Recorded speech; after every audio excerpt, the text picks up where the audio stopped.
We're on the road to yes, and no is how we get there. Isn't it funny how a simple two-letter word such as no can get us all up in our feelings and prevent us from pursuing our big dreams and growing our businesses? I'm Dr. Nadia, founder of the Doyen Agency and host of the Straight Talk About Sales with Dr. Nadia podcast.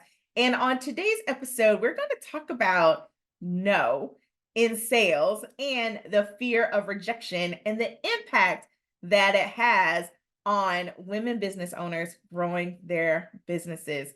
It's time to shift this narrative and how we approach and embrace the word no. I'll see you there.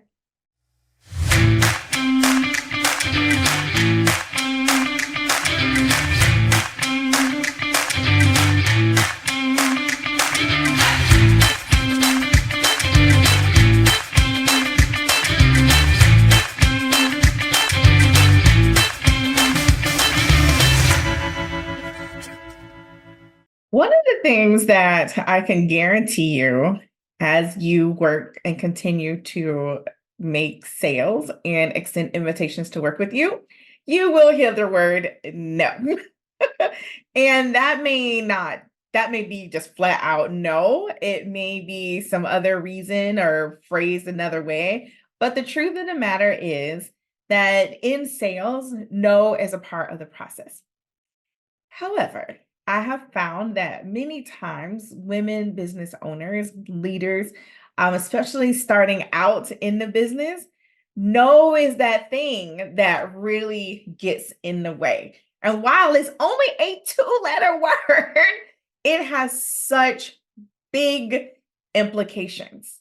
And so I wanted to spend some time today during this episode talking about no and the ways to really work with no as you're building your business.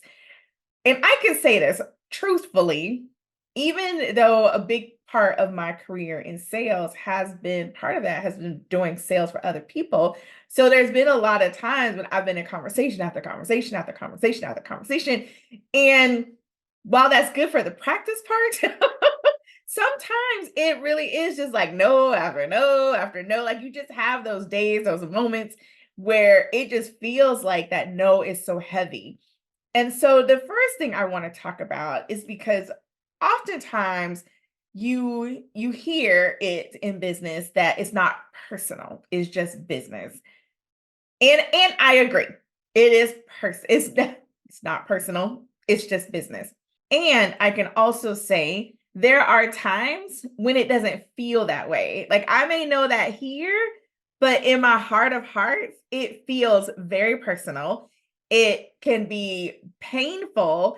And in my book, Sell Like a Lady, not How to Shatter, that's the other book. In my book, Sell Like a Lady, How to Master Sales with Dignity, Class, and Grace, I talk about no, like the word no. But in that, people when hearing this word or especially dealing with that whole all the feelings that come up. So the other part of that is it feels personal sometimes and that rejection stings, right? And it can be a painful sting when you go through that process of hearing no and you're feeling like you've been personally rejected. And so in that, the research has shown that sometimes that can actually manifest as a physical pain in your body. Like it's not enough to just say it's not personal, it's just business. Like there are things and sometimes things that we need to process what's really going on because obviously this is a business and it isn't personal. And yet, when it is your vision, your dream, your baby, so to speak, it can feel very personal when someone decides for whatever reason that they're not ready to accept the invitation to work with you and your company or your team. And so, how do you deal with that? Because oftentimes, what I find when I work with leaders is that what's really holding them back from growing their business, from achieving the success, a big part of that is this word no and the fear of rejection. And it's big. I do this all the time in talking to women.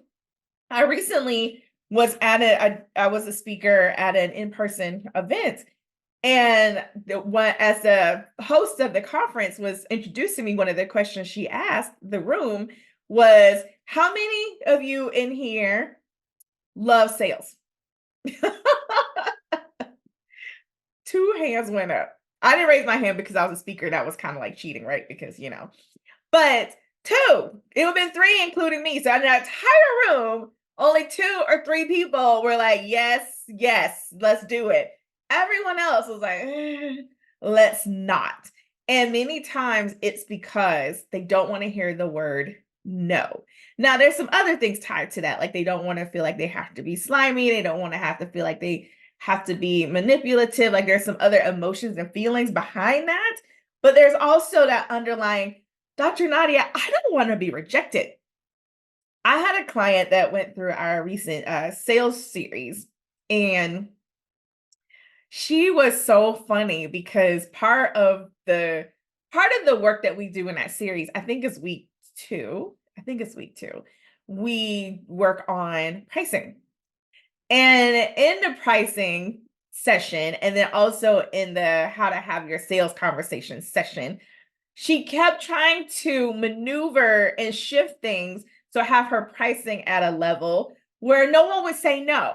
And I had to remind her that no matter how low your prices are, just about no one will ever always say yes. Like you may get a high percentage, but there's somebody out there, if you look far and wide, who still is just not in their budget. They don't see the value, they don't get it, they don't understand it, right? So you just take that out of your head and let's price it so that your business can be profitable. And let's work on finding the right fit client so that you have a good conversion, right? And I often see that. And that's possibly, I don't know all the answers. I haven't done extensive research, but I dare to propose that part of the reason why the numbers for women to even cross 100,000 in annual revenue in their business is tied to, I don't want to be rejected. And if I don't want to be rejected, that means I'm not doing sales. And as I shared in that conference, and I will share now, no sales equals no business. If you're not doing sales, then you just have an exceptionally expensive hobby. And so you have to shift, like we have to do sales. We got to sell something and start generating revenue in the business. So how do I do that when I have this fear around rejection and I don't want to be rejected in my business? So let's talk about the road to yes, because I get it. And so you probably have also heard that saying that sales is a numbers game. And that is true. Like that's partially true. In that I say partially only because I think it's only a portion of the picture, but there's definitely a part of that where you just got to get the numbers in. And that's why a lot of times you'll hear me talk about the numbers, the revenue, the conversation, the conversions, but also focusing on the relationship, having the systems to continue to build and nurture relationships, because just because it's a no today doesn't mean it's a no forever. And I think sometimes we can be short-sighted when we're doing sales and growing our businesses, that we only focus on what's going on in the business like right now.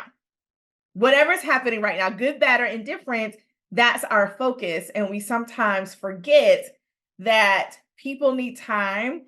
Things change. There's so many things happening now in the world, in the marketplace, in our lives. Things can change. And so that's also why we have systems in place to support us. We'll talk about systems in another episode, but today I definitely want to focus on this whole process around no. And so I've often talked about the road to yes. And part of the road to yes is dealing with all of the no's. It's like, Dr. Nadia, come on, give me something else. But the truth of the matter is, in order to get to a yes, you have to go through the no's. And that is part of the reason why I encourage you to figure out ways to have more conversations. Not only does it give you practice, but it also helps to relieve the pressure in the back of your mind where you're like, I don't know where this is coming from because I'm not having enough conversations. And the more conversations you have, the more data you get. Data is your friend. You're getting feedback, you're getting input, you're seeing the areas where you can improve. And it also increases your chances of getting to your yes sooner when you have those conversations more compacted. So that's also why sometimes you have cash flow challenges because we don't have consistent conversations. We have a group over here. It's the land of quiet and silence and nothing here in the middle. And then it's like, oh, shoot, now it's a mad scramble over here to get back to pick up the pace. So we can figure out how to have consistency in our business. It helps us to reduce the wild revenue or income swings some may see in their businesses when they're not doing it. And so the road to yes. I remember a talk, and I talked about, I shared this example. It might be in the book. I don't remember.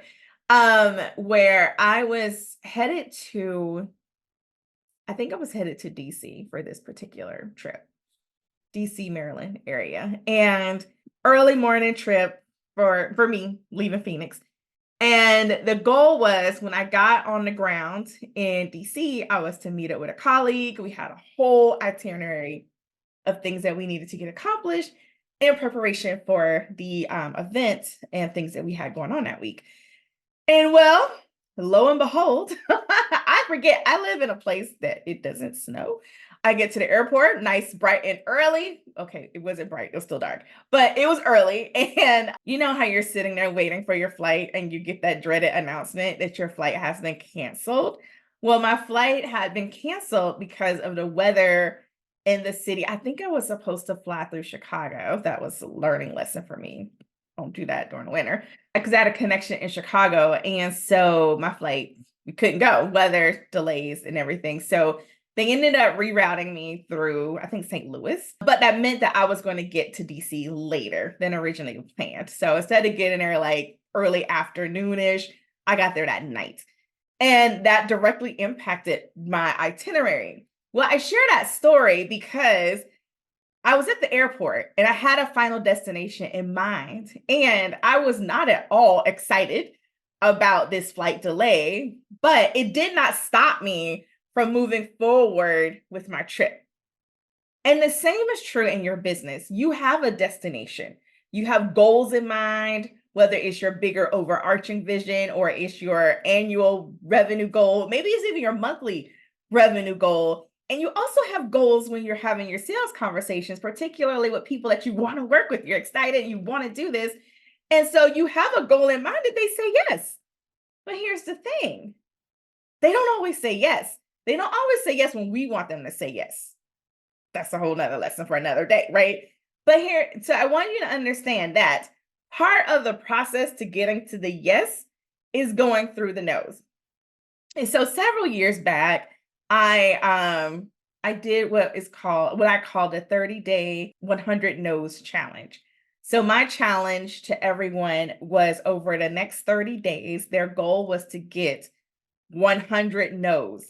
Like they had to have enough conversations to get 100 people to actually say no. And this was such a fun exercise. And I invite you to take this and run with it. I should probably totally update those videos. But anywho, and in that, what I have found is one, it really caused people to think like, first of all, where am I going to have 100 conversations, right? Like it causes you to get really creative and to think about what could that potentially look like. And the more important part is it reframed people's vision and the emotion around the word no, because now my goal is to actually get the no. And it really put people in action because it was like, I have 30 days, not a year, 30 days to do this. I got to get in action. I got to be creative. And now my goal is to actually get the no, right? So now I'm not afraid of the no because if I get a no, that was actually going to go in the checkbox, right? For what my goal was. Here's the thing. I have yet to have a single person come back to me and say, I got my 100 no's.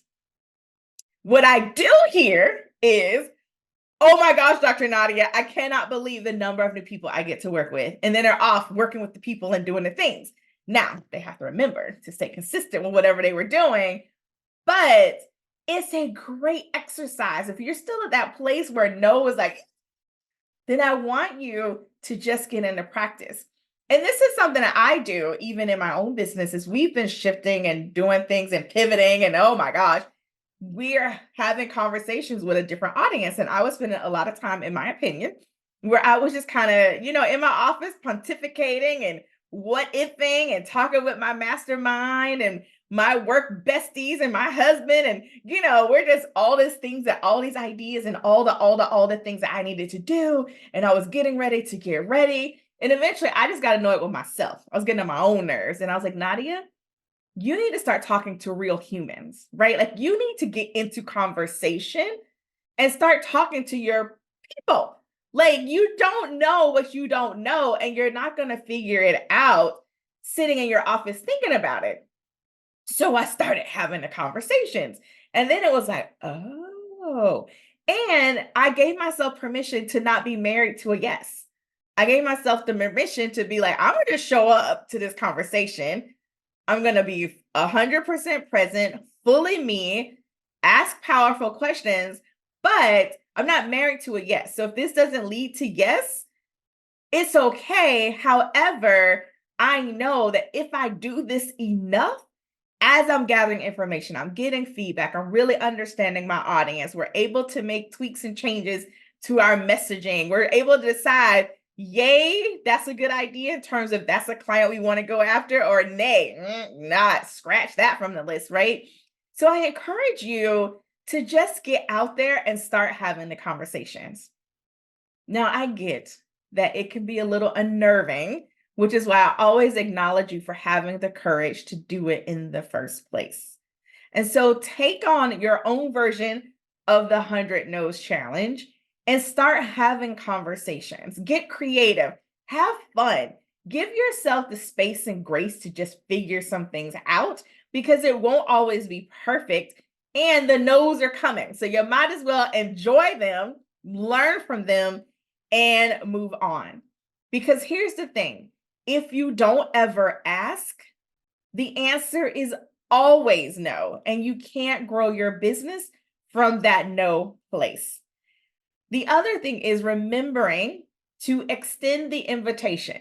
Now, this is important because I remember many, many years ago when I was, trying to figure this whole sales thing out, I didn't extend the invitation. I did all the things and I would show up and I would answer the questions and I had an amazing presentation and it was amazing. And I always thought that if it was amazing enough, the people would just line up to work with me. But I realized quickly that that was not the case in that way. Like you have to be able to extend the invitation, AKA ask people to work with you or explain to them how they can work with you, including what that investment might look like. And then being able to be silent after you extend it to give them the opportunity to think it through, process it, ask any questions that they may have, and then be able to move forward. Don't allow this simple 2-letter word is actually a part of the process to completely derail your vision and your dreams. No is part of it. Think about it as like stop signs or red lights on your way to whatever destination you may be on. It's just part of the process. It's part of the journey. But there's so many rich lessons that you can learn along the way. And I acknowledge there are times, trust me, I know, when the cash isn't looking the way you need it to look. And that's okay. Like you'll figure it out. You'll learn how to make the adjustments, whether it's in the frequency of the sales conversation, your pricing, your systems, your cash management, like all of those things play a part in it, but you don't know. And you won't get the sales and generate the revenue on a consistent basis if you're not in the game, if you will. So get in it. Start having conversations, talking to people, letting them know what you're up to. Increase their number of speaking engagements or however you're leveraging on your marketing. Like get out there and have fun with it because it can completely revolutionize your business. And it's definitely one of the ways that we shift this whole thing around only 12%. That number still baffles my mind of women-owned businesses that ever hit six figures ever. Like that's crazy to me. And I know that it doesn't have to be this way. All right. So we're going to embrace no. We're going to go look for some no's. Know that I am right there with you in the process, having conversations, learning, growing, revising, improving is all part of the process. And if you have comments, feedback, questions, you're like, oh my God, Dr. Nadia, I need you to talk about this. Send us an email at askdrnadia@thedoyenagency.com. We would love to answer that question and it may be featured on an upcoming episode. If you enjoyed this episode, please be sure to rate and like us and leave us some comments and feedback on Apple. I look forward to seeing you next time on another episode of Straight Talk About Sales with Dr. Nadia. See you soon. Bye-bye.